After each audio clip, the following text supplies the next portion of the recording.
บรรยากาศยามแลงอยู่ชีวิตของชาวนา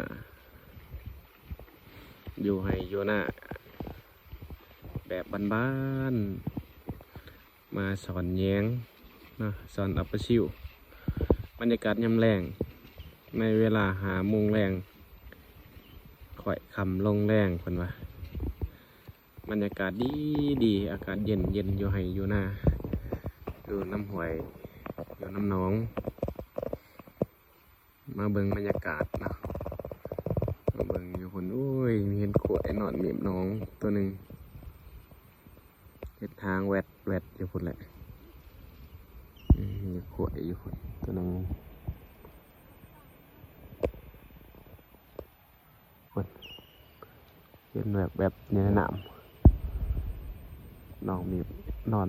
มีบน้องอยู่นะอากาศมีลมตอนนี้ลมเย็น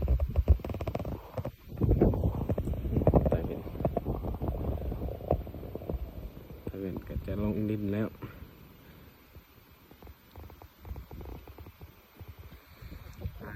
มาเบิ่งคลิปมากันเนาะทุกคนได้เรียนมาเห็นเนาะแล้วก็กดติดตามแล้วเบิ่งคลิปต่อไปเนาะจะได้มาถ่ายให้เบิ่งบรรยากาศแบบบ้านๆ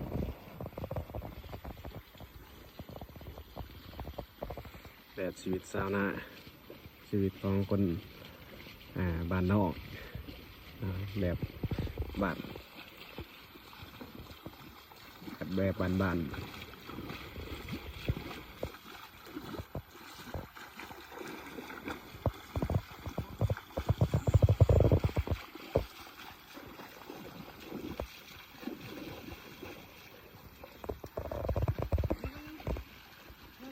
ช้อนไหลป้าก็เป็นเนาะ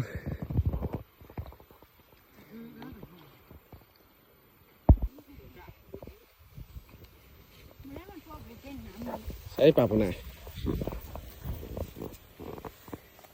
ปลาขาวติ้ว ปลาขาวแต่ลาย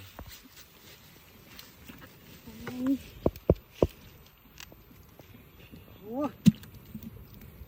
เต็มแหละ ปลาเนี่ยปลาเนี่ย